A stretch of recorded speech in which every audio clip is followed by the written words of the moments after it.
USDA says we need 100,000 more new farmers in the next 10 years. Well, how are we going to do that? We see that there's really going to be this, in a way, a potential crisis. When 76% of the farming population is over the age of 58, that's a whole lot of farms that in the next 20 years nobody's going to care about. I hope not.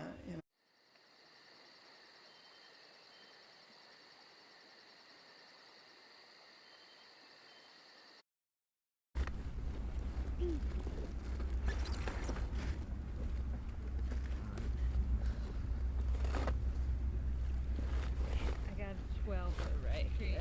This is my second season here. And we are harvesting nap cabbage for our winter CSA. I'm here at Sparrowbush today because this summer we did a work trade, so we worked every Wednesday afternoon in exchange for a discount on our winter CSA. So it's been a really nice juxtaposition from my normal work, which is usually in front of a computer. One of the things that's interesting is just that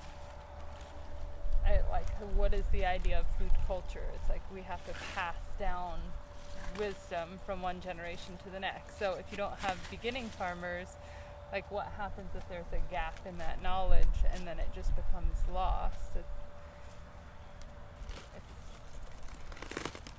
I don't know. That's not a good thing. That's not a good thing at all. I was recently speaking to a group of college students on one of our college campuses in an ag program. There was 120 kids in the room.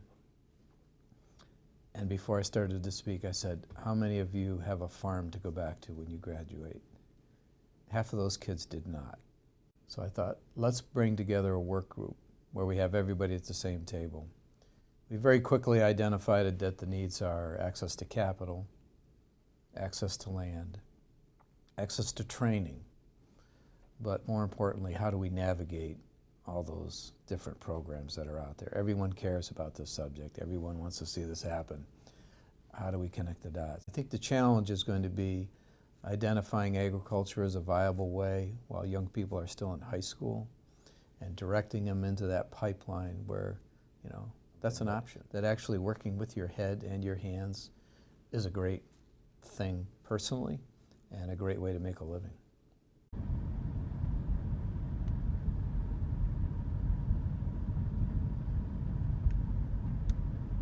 We're just stewards right now. It's our duty to take care of the land and the farm. And it's always been your hope to leave it better than when he came in for the next generation. So, but right now we don't have a next generation.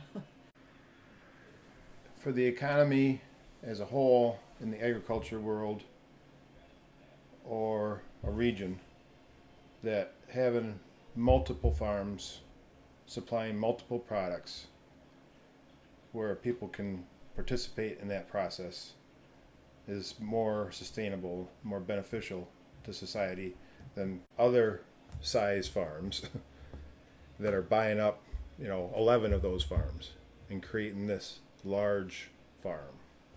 If we are able to preserve our working landscapes as productive food growing spaces, that's something that we'll have for generations to come. And if we don't value that now by having people who are business savvy and can use those soil resources to the benefit of the earth and keep those ecological systems going, but also to, participate in the local economy and keep those dollars circulating, feeding their neighbors, feeding their communities locally, then, we're going to be in tough shape.